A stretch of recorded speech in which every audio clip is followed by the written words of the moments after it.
Yosemite Church, and happy Friday.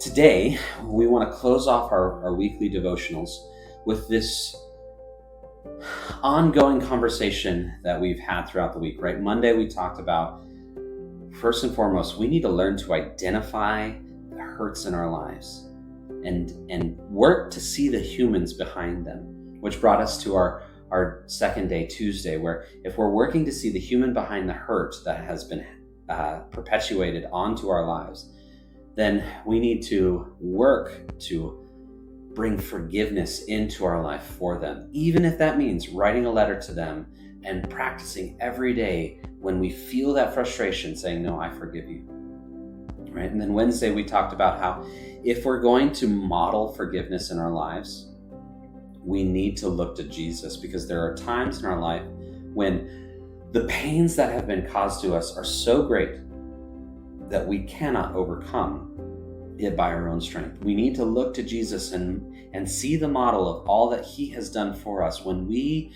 chose to sin against him, rebel against him, and in other words, hate him. He chose to love us in return. And the more we understand how much pain that we've caused God, that he has chosen to return us love and kind, the more we can look at the hurt in our lives and say, you know what? If God can forgive me, I can forgive you.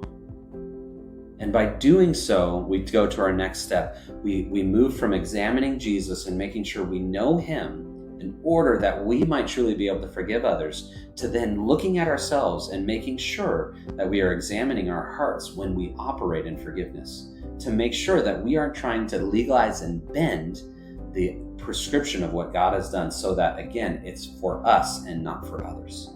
Because ultimately, as we examine ourselves, our primary task is to wrestle with our need to grow, our need to be constantly more and more the people who Jesus made us to be at the very beginning of time.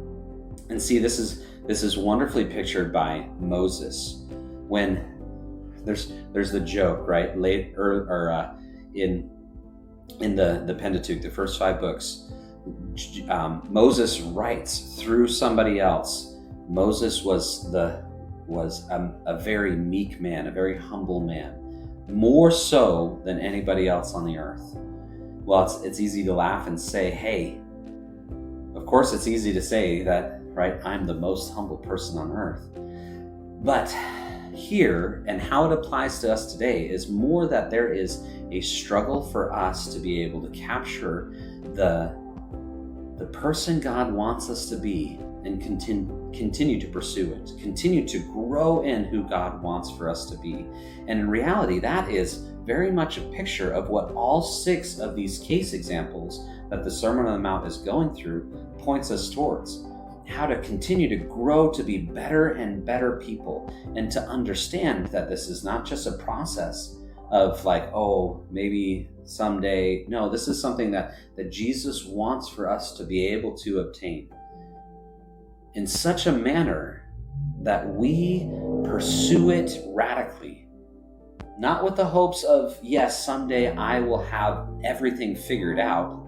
That's not necessarily even what Jesus means as he continues on into next week. And I think it will be flushed out a little bit more as we handle the 6th case study, love your enemy as yourself.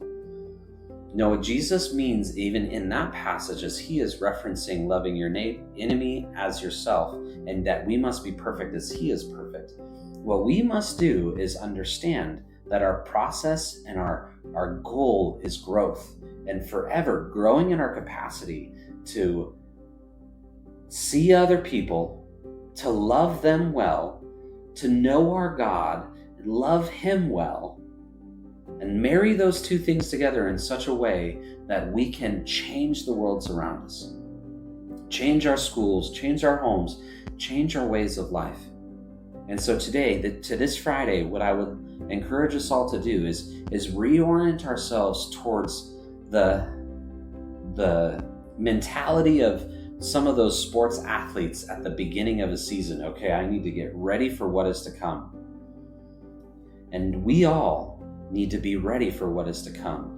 because we do not know what is to come. When the Lord will choose to come back, when the Lord chooses to bring people into our lives, we need to be ready for the opportunities that He provides for us. Whether it be a surprise encounter with a friend we haven't heard a while and they want to ask how you're doing, and you have a moment to share what Jesus has been doing in your life with them, or that you're in a new job and a new place to be able to build new context and new stories with new people and be able to say, no, this time, right now, I will focus on building every relationship in such a way that I will try to love them better. Not them love them better than they love me. No, love them better so that they grow. Love them so that they are better. That's what Jesus is driving us towards through each one of these case studies. Let's learn to love people better. Thank you so much and have a happy weekend. We look forward to seeing you this Saturday and Sunday.